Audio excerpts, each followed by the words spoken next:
This show is brought to you by the North Face. Now, the North Face have been my sponsors for the last 8 or 9 years, and I'm really proud to be involved with this fantastic outdoor brand. Now, they've been in the outdoor industry for over 50 years, and they are the premier supplier of authentic, innovative, and technologically advanced exploration apparel. For your footwear, equipment, accessories, they've got the best stuff. Now, their lightweight and weather-resistant Flight Series running gear is my absolute favourite. So if you're into trail running, if you're into desert running, if you're into just exploring our mountains, then this is the go-to gear. And it's designed to endure, engineered to help you through the heat, through heavy downpours, or whatever else comes your way, so that you can run no matter what, every day, any weather, any terrain, and never stop exploring. If you'd like to check out their whole range, go to thenorthface.co.nz.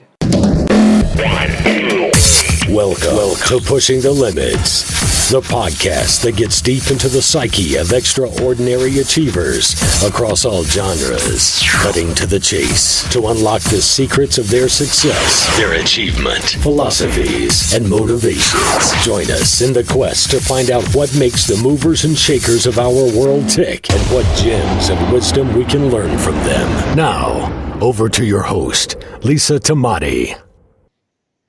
Well, hi everybody, it's Lisa Tamati here at Pushing the Limits. Thank you so much for joining me once again today. I really appreciate your loyalty and having you back every week to listen to all the amazing people that I get on the show. It's always a real privilege for me to have insights into different areas and different people's lives, and today is no exception. I've got a very exciting and wonderful gentleman who's had a crazy life, and he's going to share a little bit of his story today. So we've got Paul Pritchard with us all the way from Tasmania at the moment. I believe you're sitting in Tasmania. Is that right, Paul? It is, yes. Yep. It's raining outside. It is here too, mate. It is here as well. It's not very nice here. We've had a cyclone in the last couple of days. But so, Paul, you're originally, though, from the UK. Is that right? Yeah, I'm originally from close to Manchester, and then I spent 20 years in North Wales. Yep. And then I've been here for 16 years in Tasmania. Wow. And so I'm going to give you a little bit of background on Paul's story for the listeners out there. Paul was an extreme, top level, one of the world's best climbers back in the 90s, wouldn't it, Paul? And had many major climbs to his name when a terrible accident struck. So let's start the story there, Paul. Let's go back to your early days and what were some of your highlights in your early years as a climber, and how did you get into climbing for a start? Well, a teacher started me climbing, and when I was 15 in Manchester, and it was the first time that I was ever good at anything, and so I just ran with it, and by kind of age 18, that was all I ever did. I was just totally fascinated by climbing, did it every day. I wouldn't say that I became professional, but it was in the Thatcher era when there was 4 million people unemployed, so I was one of those, and I went climbing every day. So that's professional, eh? I'm sure someone paid you $10, so we'll call you a professional rock climber, because there wasn't much else happening back then, was there, in that state of affairs? So this was something that you were obviously very talented at, and you became extremely, you did some extreme climbs in those early years.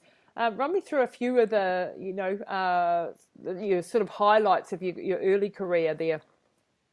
Yeah, so I soon moved to Wales, and the kind of epicenter of rock climbing in the UK, Llanberis, and I started climbing kind of the top grade of the time there, and then in 1990, I started to pursue big wall climbing and mountaineering rather than the small outcrops of of Wales, and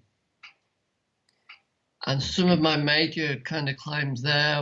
I went to Mount Asgard on Baffin Island and did the first ascent of the west face of that, and Trango Tower in Pakistan, and Wow.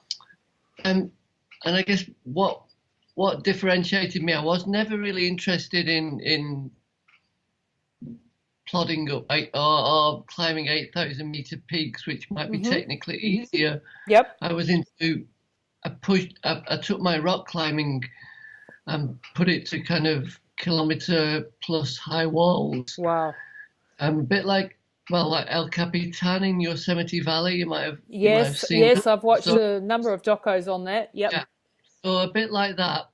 Well, exactly like that, but in the mountain ranges. Wow. I mean, for me, I'm so fascinated by this. I mean, I remember in my early 20s just reading rock climbing books and mountaineering books and people, in the Himalayas and people like Reinhold Messner and things like that, and just being totally in awe of what they could do and never contemplating that I could ever do that type of thing, because I wasn't I wasn't that way inclined, but just being totally impressed at the especially in the free climbing scene and the challenges that people undertook. I remember being fascinated by the Eiger Nordwand, and reading lots and lots of books on that one. So I've never done it, so I can't relate to it in that way, but I can as a fan of people who do this sort of thing. So what goes through your mind as a climber when you're in these horrifically dangerous, I mean, let's be honest, they're not, they're dangerous situations, and you're in the middle of a wall? How do you not get to a point where you're just freaking out and you can't find the next handhold to get up the next level, and you can't go forward and you can't go backwards? How the hell do you get over that? And you're thousands of feet up or hundreds of feet up.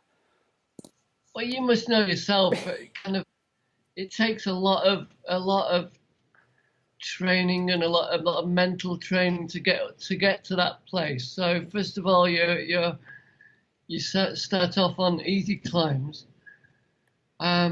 But the thing is about rock climbing, it's probably the same with ultra marathons, and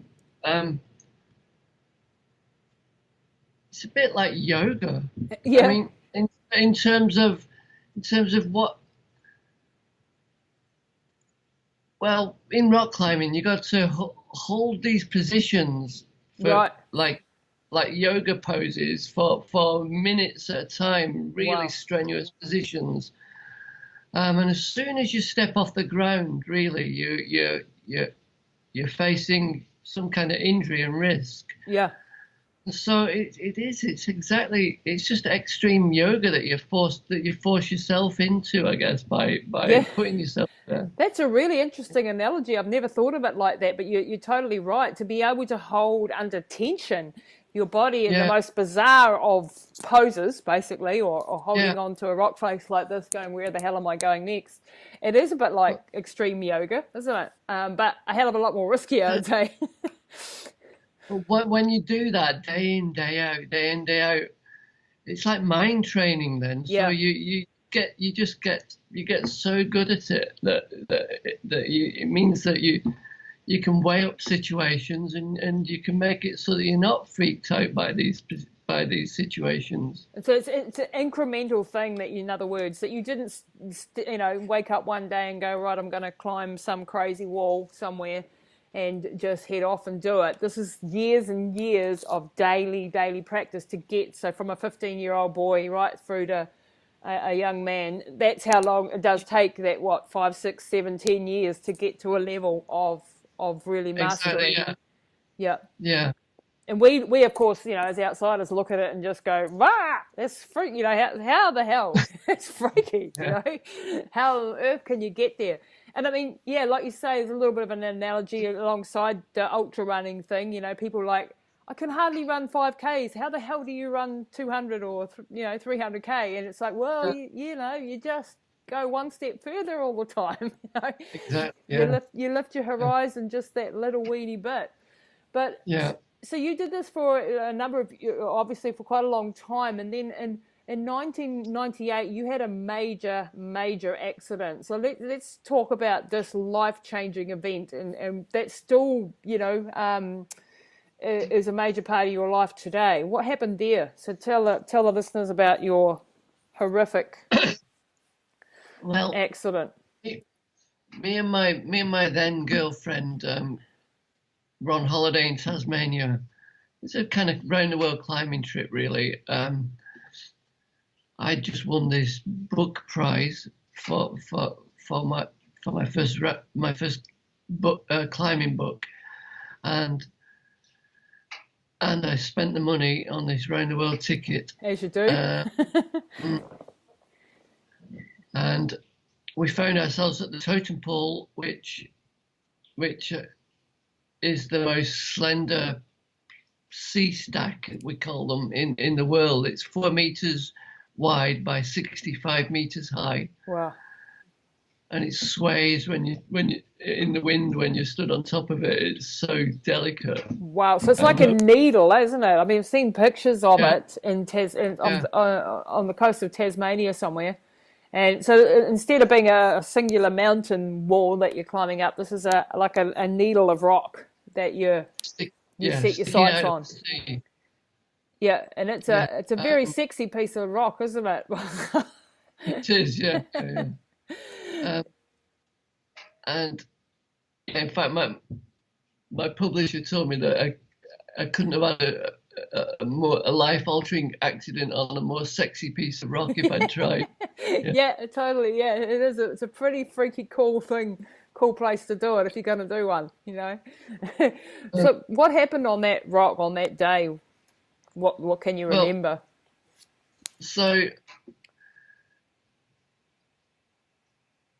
I was right at the base of the needle. Celia, my then girlfriend, was up above me. She's a very, very competent climber too, and I just set off to climb up to her when a rock about as big as a concrete building block fell on my head. Oh wow! So a huge chunk just fell out of the wall from 25 meters up. Wow! And it crushed my skull and put a 10 centimeter by 2.5 centimeter hole in my skull. And I was there then, hanging upside down on the rope, with about a meter off the sea, with blood pouring into the sea from my head. And Celia had to abseil down to me, get me upright in slings. She put her helmet on me. I wasn't wearing a helmet. And then she climbed back up to the ledge, up the rope, and then she hauled me up to the ledge, some 30 meters. Holy heck! It took 3 hours. Oh my God! To haul me up to this ledge, but then this ledge is like this sofa-sized ledge, halfway up a needle of rock. Oh my gosh! What a strong woman she must be. Like, how the hell do you do that?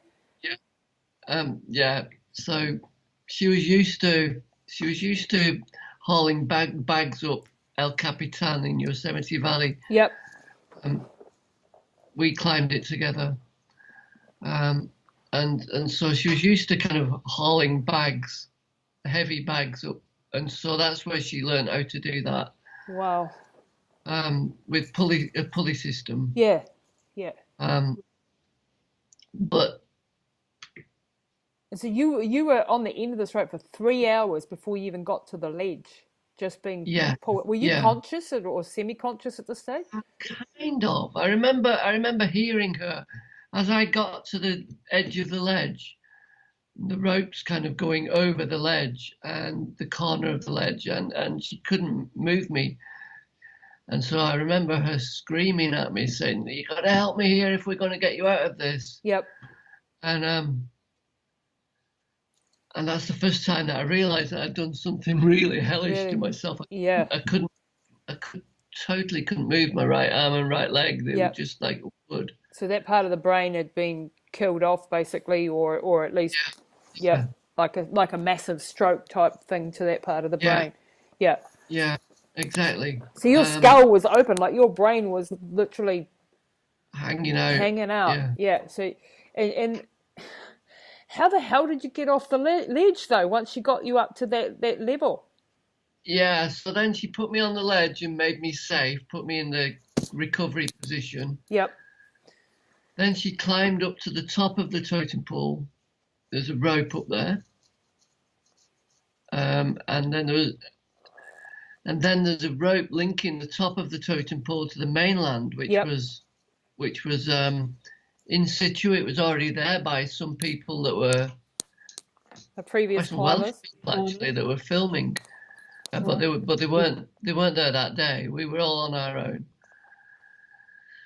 So she went back across the Tyrolean traverse. It's called, this kind of like a horizontal rope traverse in space. Yes.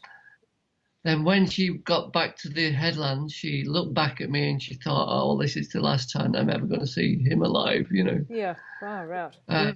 And then she had to run 8 kilometers for help. Oh gosh. Over hills and through forest. It's at the end of Cape Hoy, on the Tasman Peninsula, if anybody wants to check it out. A long way from nowhere, by the sounds. Yeah, and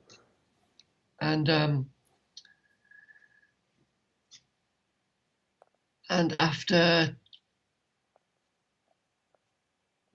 7 further hours. So I've been on that ledge 10 hours when somebody abseiled down to me, a paramedic abseiled down to me, and made me safe. Well, he put a neck brace on me, clipped me to his harness, and abseiled down the totem pole again. Oh crikey! Yeah.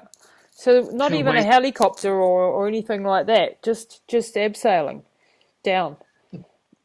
Yeah, the problem with a helicopter is that it's in such a narrow space. It's 65 meters high, but it's enclosed by 120-meter high cliffs. Right. So there is no way. I think there probably is a way to. I think now winch lines are longer, and so we could have got out by winch now, but back then, winch line wasn't long enough. Yep. So this crazy person had to get across to the totem pole. Yeah. Abseil down to you, and then abseil with you down that 30 meters back down to the ocean, back down to the rocks, which I imagine were the sea, and getting an injured person across. You had to abseil down into a waiting tinny that was acting as a lifeboat. Right. Just a tin boat. Yeah. Neil Smith, he was called, the guy that rescued me. We're still friends. Wow. So the lifeboat was going up and down by 2 meters on the swell. Oh man, yeah, I can imagine. Yeah. Against the totem pole itself. So he was putting his lifeline on the line too. Yeah, so what happened was that when the boat was on the upsurge against the wall, he cut the rope and both of us fell into the boat. Oh, holy hell. Because he knew that there was just no time to lose. I'd already lost half my blood. Yeah. Oh my gosh. Yeah. Half of your blood. So you were still a lot, like you were still conscious all this time, or semi sort of conscious. Semi-conscious, yeah. But he thought, when he was approaching me, he thought that it was just a simple corpse recovery, judging by the amount of blood on the ledge. Yeah. Yeah. But you were still alive and kicking. Yeah. And Yeah. so they got you back to the hospital in Tasmania originally. So you spent, I believe, a month in there in an acute state of, critical care with massive Yeah. brain Yes. injury. I think I was 6 weeks in there. Yep. I was 5 days in an induced coma. Yep. Um, and then they stabilized me enough that I could then be medevaced home back to Wales, Yep. Yep. where I spent a year in a rehab centre. An entire year getting. And Yeah. when you got back to the UK, now you're stable, you're going to live, but you've got massive brain injuries, and therefore physical impairments. So now you've got hemiplegia, so that is completely on the right side. Is that leg and arm, the whole right side? Yep. What other sort of you had massive memory loss and things like that as well? Yeah, I couldn't talk for months. Wow. I was epileptic. Well, I still am epileptic since then. Mm-hmm. Yeah, I mean, it was just like being a baby again as well. Yes. You know, I couldn't sit up, couldn't for ages. I couldn't feed myself or dress myself or anything like that. You know. Totally. So they would only let me out of the rehab centre once I could prove to them that I could take care of myself, and that was about a year down the road. Wow. Yeah. Amazing that you have a facility though that it would take care of you for that long. So so you were a fit young man, like an extremely fit young man, and now you're faced with being in like seriously, severely disabled, and you're obviously looking at a very different life at this stage. How did you find the will to get better, to carry on, to fight through, to do all the amazing things that you've done since? And this is the reason why I've got Paul on the show, because he's had an incredible life since the accident. I mean, what you did before the accident was mind-blowing, but what you've done literally what you've done since the accident is nothing short of, it shows the stamina and the what the human body and mind is capable of doing despite massive injury, and the human spirit above all. So how did you not just give up in that time where you were like, oh, that's me done, I'm never going to climb again, I'm never going to be completely able-bodied again? Well, I thought about it, you know, like, I moved, once he let me out after a year, I was still in a wheelchair. I bought a house that was on the level and was about 30 meters from the local cafe, and so I just used to spend loads of time in the cafe. And I got very, very depressed. I mean, so depressed, you know, I needed medication, and I sold all my climbing gear. I had a room full of climbing gear. Yep. You know, ice axes and crampons and tents and everything. Sold all that. I remember crying when one guy came to buy my skis and my ski mountaineering kit.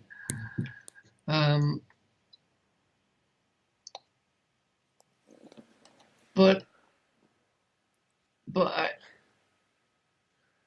I realized that, well, I guess I walked 100 meters around the building. Yeah.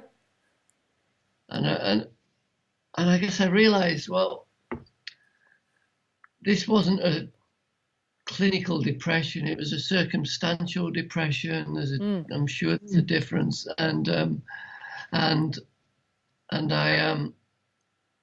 I thought, wow, if I can walk 100 meters in 9 months, yep, then then I can walk. Then maybe I can walk like 200 meters in 18 months, Love it. and maybe 400 meters in 36 months or whatever, and Yeah. I could maybe get some kind of semblance back of the life that I'd had before. Yeah. There's this little hill above my village in Wales, and I really concentrated on that, and it took me 3 attempts to get up there. climb up this kind of 300-meter high hill. Wow, that is And so I cool. remember just like it was so amazing on the summit, and So you and started so- to set little wee goals for yourself. That okay, I've got. I'm upright. I'm walking. You know, which Yeah. I know when you say that you couldn't feed yourself, you couldn't dress yourself. I know what that looks like. I know what it means to walk 100 meters, having gone through a journey with my mum. I know that alone is the biggest hurdle, like to get to that first 100 meters of walking. Yeah. You know, that's mind blowing when you at first can't even sit, or you can't even put food in your mouth. Little, you know, you can't put your trousers on. You know, so then it does start to compound, though, isn't it? Like you do start to get, you've got a hell of a lot back over the years that ensued. You just got stronger and more focused and more determined. Yeah, and then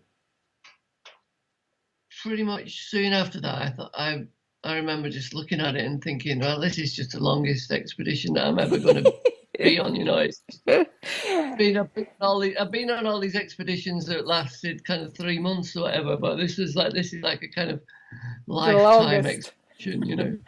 And that, you know, that approach, I think, you know, where you've drawn the correlations between your sport and the stuff that you learn. Like I remember reading somewhere in one of your articles that you learnt patience and long-term determination.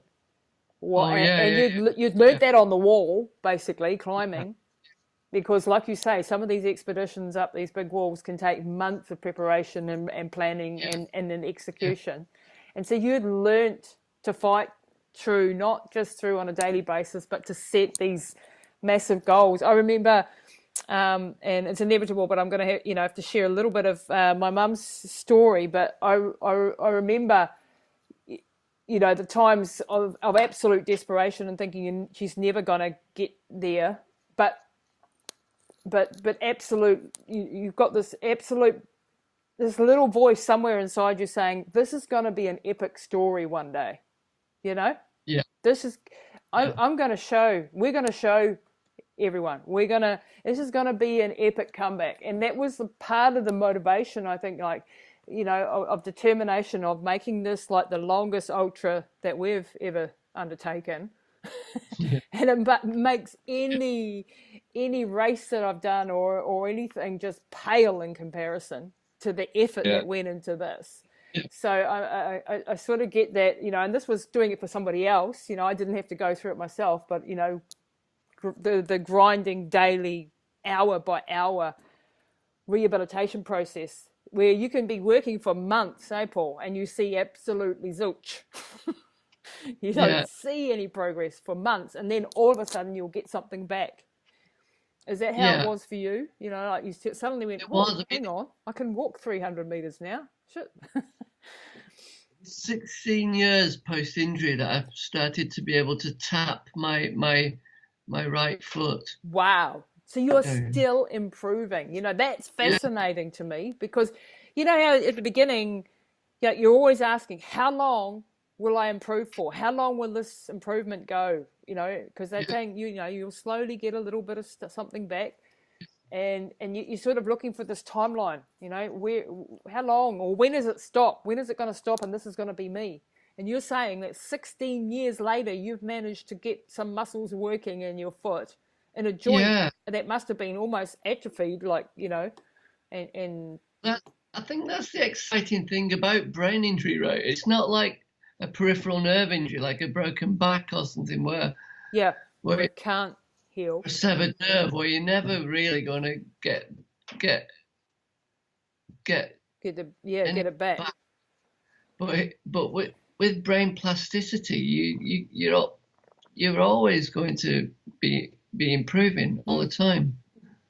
Yeah. Yeah. And that's something that maybe some of your listeners don't get about brain injury. That, yeah. No, they don't. I mean, I read a book called The Brain That Heals Itself. I think it was called by Dr. Norman Doidge, because like you, I went, deep into neuroplasticity and the ability of the brain, because it's only in recent years that scientists have really started to understand that the brain, even in an older adult, can still change, and other parts of that brain can take over the role of that dead tissue.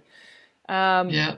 And that's the fascinating thing. It isn't a fixed, and this is the same like for even for people who haven't had brain injury. If you repeat certain things, you will become good at those, whether they're negative habits or positive habits. And you can wear a groove in your mind almost. And you can actually teach it. Like in my mum's case, her complete spatial awareness was taken out. The back of her brain was dead. So she had no balance whatsoever of where she was in the universe, like where her body stopped and where it started, and so we've had to teach another part of the brain to take over those faculties, if you like. It's taken 2 years, but now it has. And she's passed the driving test. She's done it. She's driving. She's walking. She's she's still like you. She's like, like today we did a near kilometre walk, and that is a massive, massive amount of concentration and focus to be able to walk for that long. And we're fighting age too, because she's 76, and of course she's got a 76-year-old body, and but we've done it. We've come to this amazing place where she's now very nearly independent. I still wouldn't say she's 100% independent, because she's at risk of falling, so we have to keep an eye on her at all times. But she has a quality of life that is just phenomenal compared to the state that she was in. And you must look back at that young Paul in that first year in that rehab and go, holy heck, you didn't know that all this greatness was ahead of you. I mean, Paul, for the listeners out there, you're writing your 4th book. Tell us all the crazy expeditions that you've actually done since this injury in the last few years and things. Well, after the hill in Wales, I then went up a few more hills in Wales. Then I went on 3 expeditions to Africa, climbing 1,000 meters higher each time. So to Jebel Toubkal, then to Mount Kenya, then to Kilimanjaro. So you climbed Kilimanjaro. So Kilimanjaro was 7 years post-accident. Wow. And that was really the launch pad then. Did that really make you realise that, hey, I can actually climb again? I could actually do all sorts again? But how the hell do you do that because you still have an impairment today, don't you? You still have, so like, can you lift your right arm at all, or is that side still? No, my right arm's totally paralysed. My leg's totally paralysed, really. It's just I kind of walk on with kind of trickery of the bone, kind of, Yeah, you sort of lock it out somehow and put your weight on it, and then swing the other leg through, or so. Yeah. Wow. But we get there. We just get there. How the hell do you contemplate, like for people that are able-bodied to contemplate climbing up Kilimanjaro or some of the other things that you're going to tell us about? How do you even contemplate that and go, like, logistically? I know how difficult these expeditions are just for someone who's able-bodied to be able to carry all your gear to get to the actual Plymouth start line, let alone climbing the actual mountain, which takes 5 or 6 days or something to get up there, doesn't it? How the hell do you do that through jungle, with one leg that doesn't really work and one arm that doesn't work?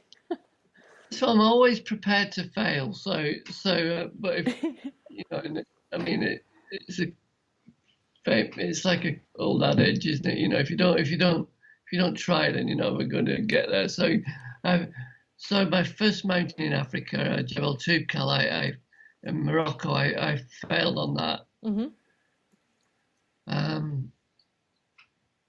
And so I was always prepared to fail on Kilimanjaro, and in fact I even got pulmonary edema and had to go back down, and then I went back up. Wow. Kind of 3 days later and succeeded. Amazing, amazing. Because altitude brings a whole raft of other problems, like pulmonary edema or I've had that, and I know that's likely. It ain't much fun. Where did you get that? I was trying to do the world's highest marathon ever recorded, starting on the top of Kalapatar next to Everest. Oh, yeah. Yep, and we were meant to go down, back through, Gorik Shep, and then over the pass, and then around a distance of a marathon within a 24-hour period was the goal. Yeah. And, a year and a half in the preparation, film teams, I was doing it with another guy who was an Everest climber, and he was very experienced at altitude. I'm an asthmatic, so I don't have a good set of lungs, and that's one of the reasons why I ran so many deserts, because I was good in the hot, dry climate. So I was totally outside my comfort zone, but I was like, I want to have a go at something new, And I went up there. I'd done a 222k race at this altitude the year before in the Indian Himalayas, though, on a semi-road type thing. So I knew that I'd survived that at altitude. But this one, the temperatures were around the -20, and we climbed Kalapatar 3 days before. And I got a lung infection, and then the pulmonary edema hit, and I was like 6 hours before we were meant to start, I had to make that decision to pull out, which was just devastating. It took, it really kicked my ass, and it did. It emotionally, of course, it was devastating, because you had all, that pressure of sponsors and film crews, and we even had the Prime Minister on the bloody documentary and stuff. It was, and then here I am, I failed before I even made the first step. But so altitude can really knock your ass in.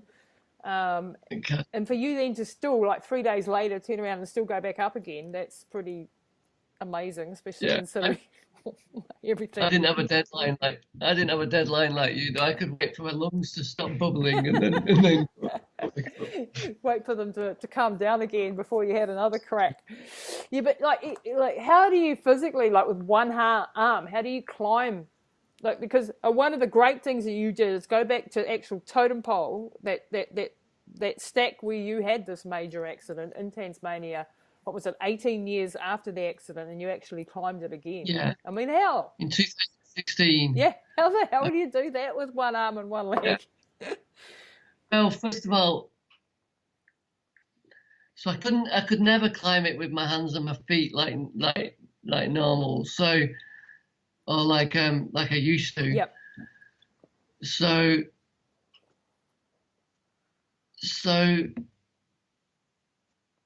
Well, I go there every year down to Cape Hoy, and about 5 years ago I started thinking, wow, maybe I should think about climbing this thing,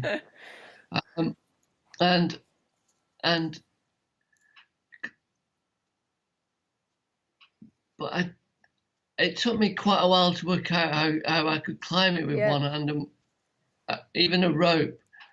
So. Because I knew that I would have to climb a rope up it, but the normal way for climbing a rope is with 2 hands and 2 feet. Yeah. So I would have to climb with 1 hand and 1 foot. So you rigged a system somehow to pulley yourself one up with one arm and step yourself up through rope the whole way pretty much. Yeah, and so we worked it out that it was 126 one-arm pull-ups.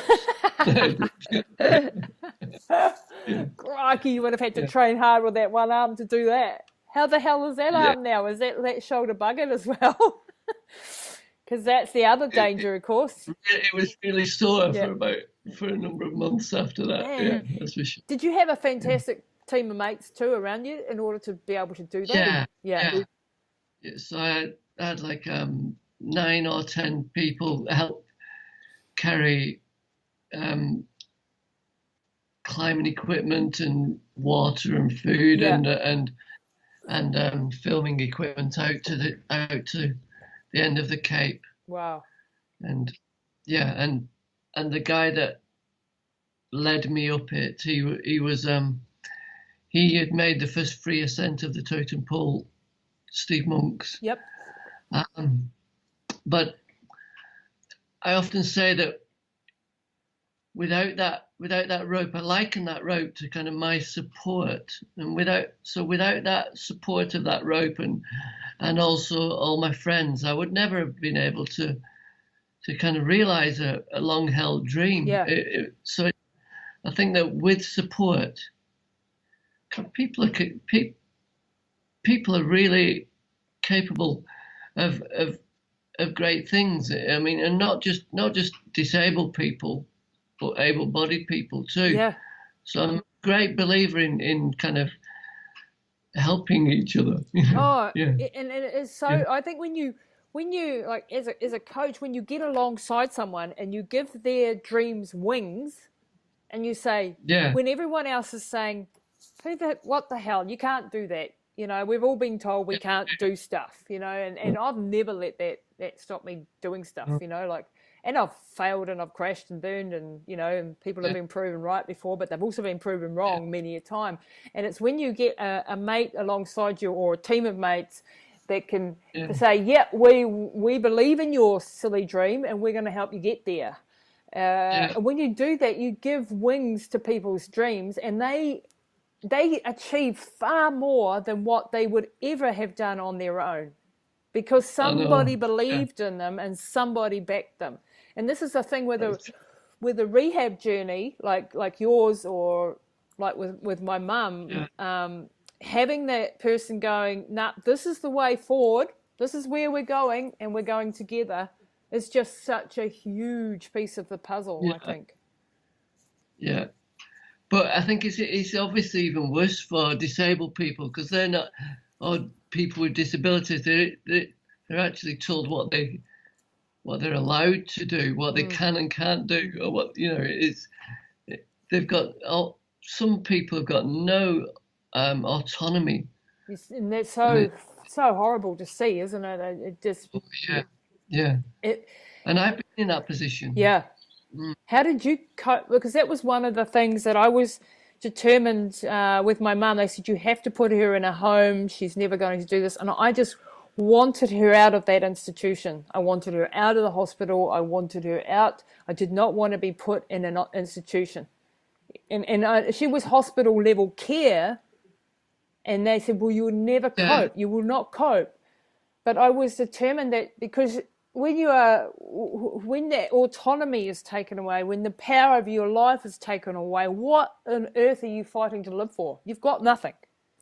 You have no right to make a decision over your life. And that for me is just, I know she had no ability to make any decisions at that stage, but for me, being surrounded by loved ones and in your family home is a big part of that recovery. You know, if you're going to come back, you're going to come back because you're in a place where you want to be and you feel loved and you feel supported and you feel there's something to fight for. There's not a hell of a lot to fight for when you're shoved away or your autonomy is completely taken over. And when you're in those institutions, you know, you don't have any say of what you eat, what you watch, nothing. You know, and that's just, I don't know. I would find that extremely hard if it was me.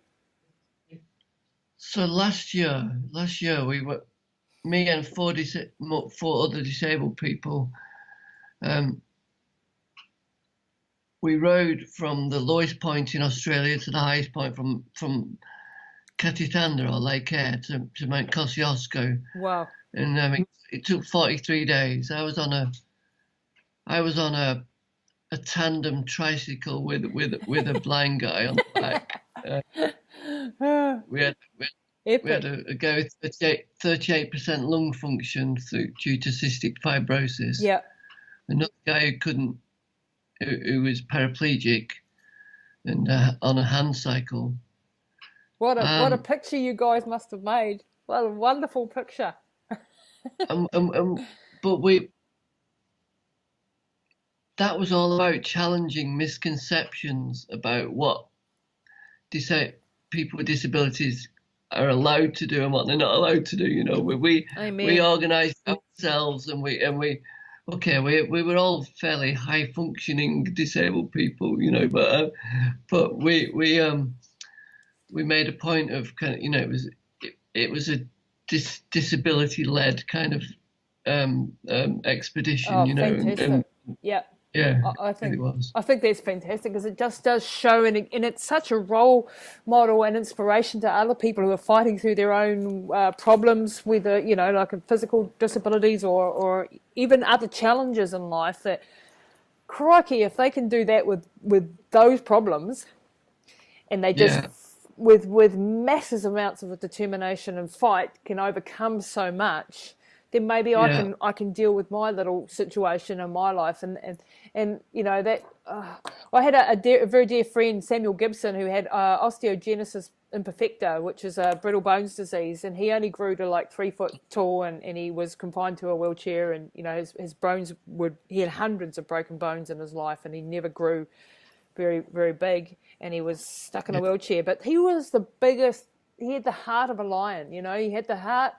Oh, you know, he sailed single-handedly in a yacht across the Cook Strait. He skied down a mountain with a guide. He backpacked around Central Asia and married a nurse, a lovely lady. They had 2 children, despite his having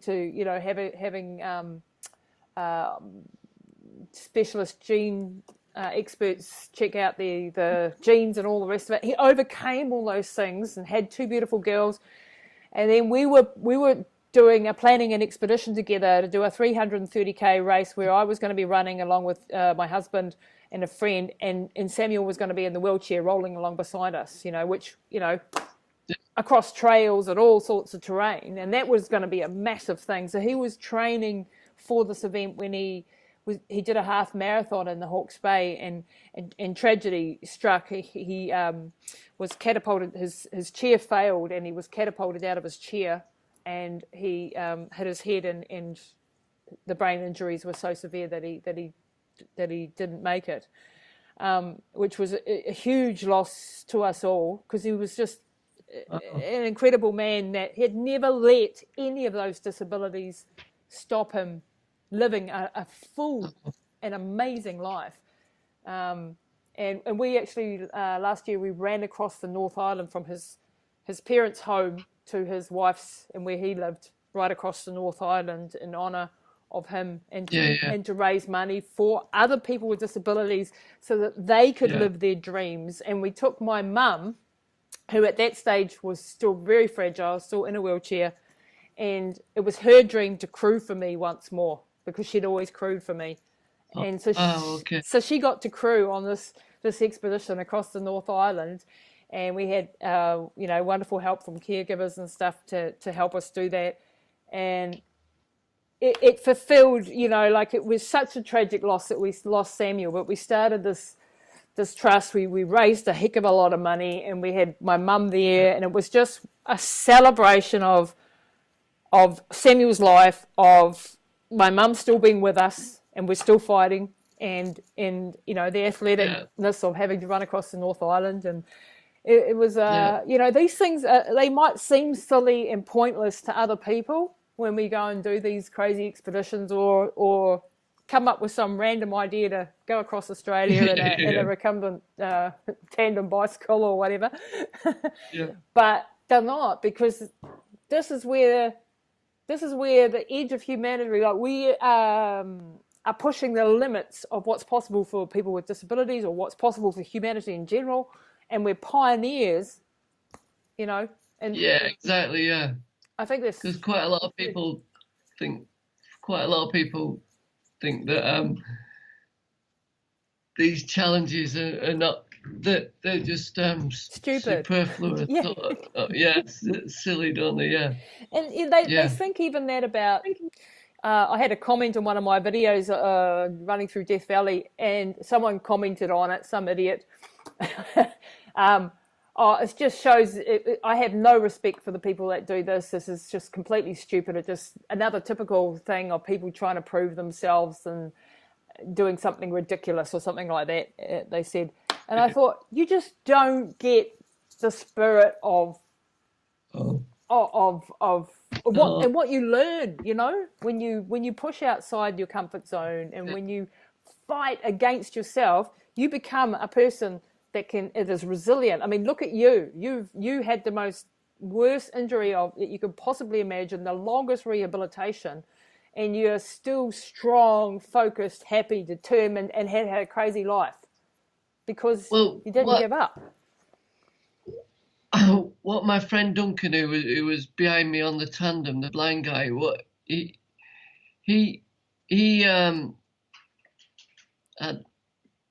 thinks that, and I tend to agree that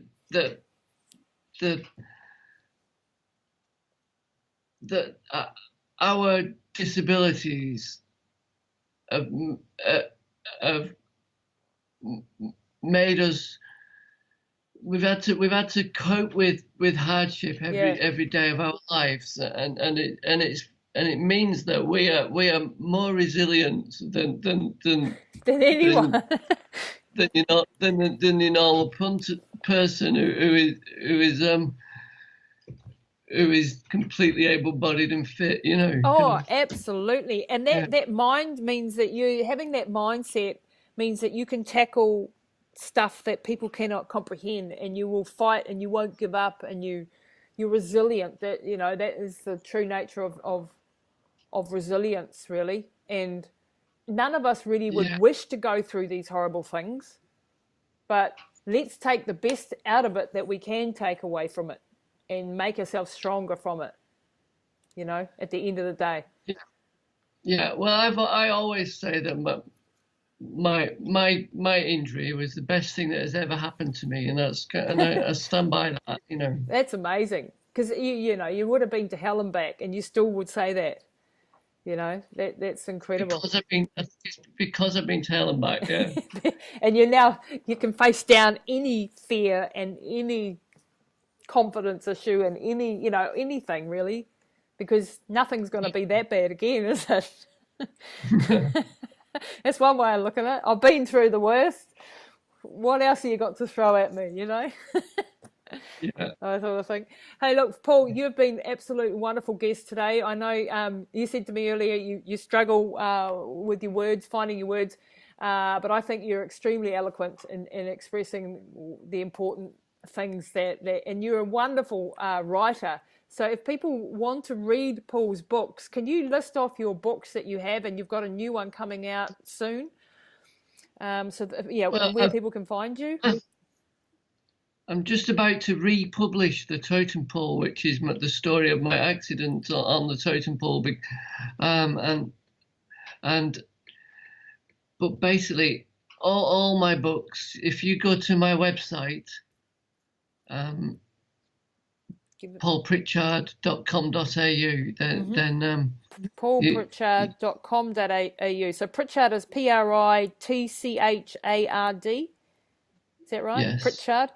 Pritchard.com.au, people. And there they will be able to find your books? Yes. And that's probably the best way to go. Because you've won prizes too with your books, haven't you? So your earlier books before the accident, what was the title of that one? Yeah, so the book that I wrote in 1997 won the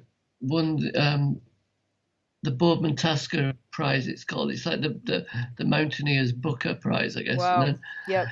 And then the Totem Pole won that prize again. Oh wow. the first time that they'd done the double, and that book won the Banff Mountain Literature Prize as well. Wow, that is high praise indeed. So those are the 3 books, Well, and the Totem Pole is being rewritten.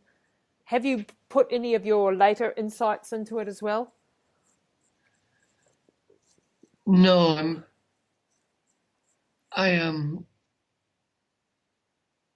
it's going to be a totally new edition though. It's got a foreword by Conrad Anker and